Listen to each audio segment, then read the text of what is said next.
Hello, wanted to get on here to do a recap of Love is Blind, season 9, episode 9. I know the episodes for the remainder of the season had just dropped, but I'm getting there, y'all. I'm getting there slowly but surely. Okay, just to start out,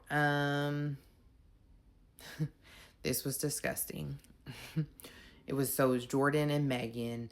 Jordan drinks, sorry, I have my notes over here. Jordan drinks a shake with raw frozen chicken and a Crystal Light. Is that really how we get our protein?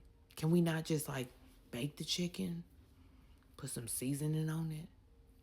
That's disgusting. And Megan was like, he wanted her to taste it, and she was literally about to throw up. Um, Again, they do look good together. I just don't know. I do not have a couple right now that I feel really good about. I just really don't know about them. Let's see.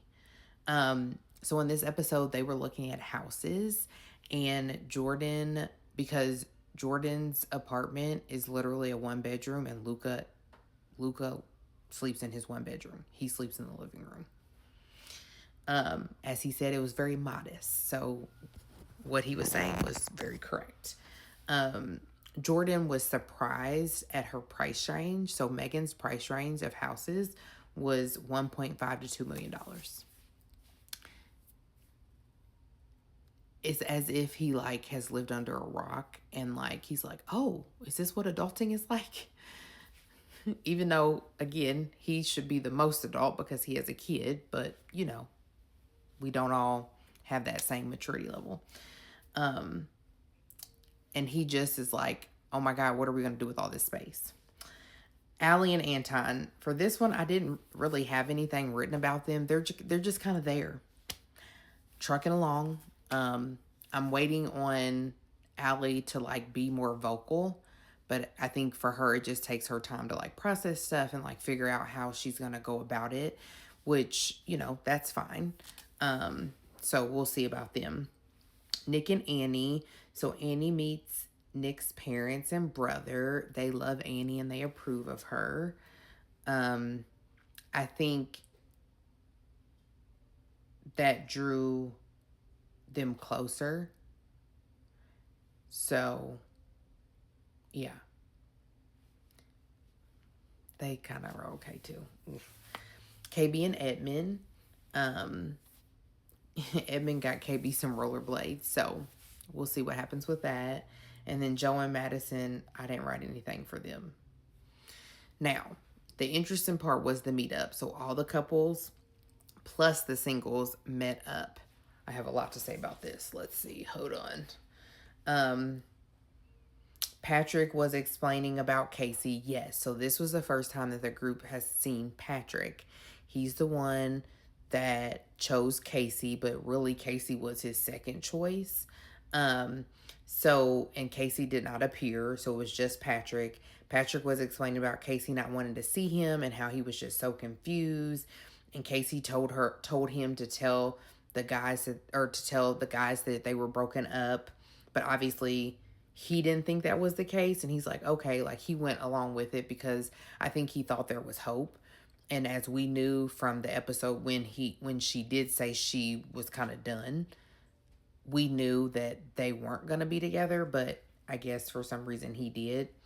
Um he said he asked for the ring back, and she said, you act like you were the only one hurt and that she was keeping the ring. I found that very interesting because yes, she might be hurting and we can acknowledge that, but she's the one that broke up with him. So, anywho, let's see. Mike and Megan chatted. So, Sparkle Megan, whom's with Jordan, this was her other connection, Mike, the kind of cocky one. He's still cocky. They chatted and he was still throwing shade about like, hey, did he get you that emerald cut diamond that you want? And she was like, no, he picked it out, but this is fine. Like, let's see. And he was like, oh, I would have gotten it for you. So just stuff like that. Just being an ass is really what it is.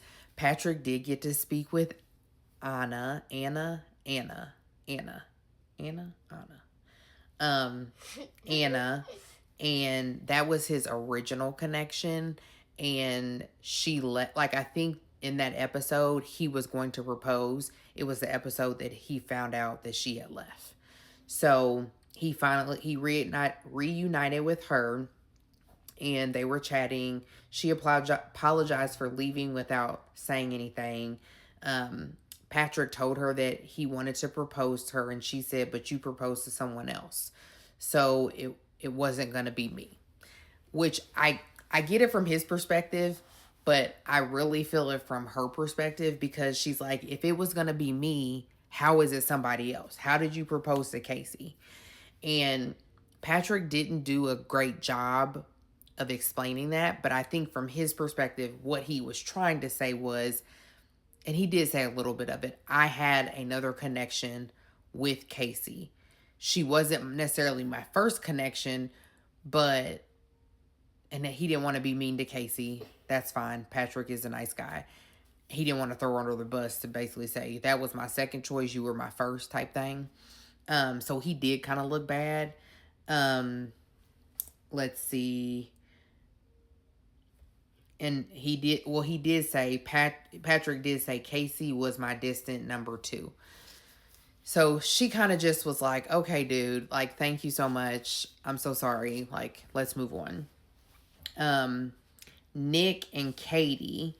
So Katie was Nick's, like, second choice. I feel like Nick apologized for not saying he had other connections and being more honest, because what Nick did, Nick told Kate that he loved her.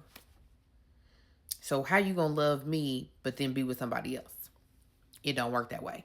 So Kate, obviously and rightfully so, was freaking confused about Nick, and he just was making excuses for himself, which that's kind of what he does. Everybody doesn't like Nick, which is not surprising.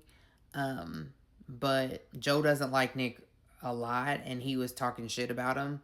And the girl said that there was a lot of guys that don't like him. Everybody thinks he's calculated. And then near the end of the episode, KB and Edmund had a fight. KB wants him to grow up. So they had a fight. I'm trying to remember what it was about. It was about... Go ahead.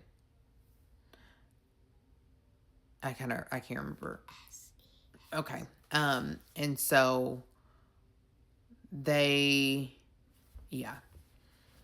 Again, don't think that's, don't think it. I don't know. Anywho, that is my recap.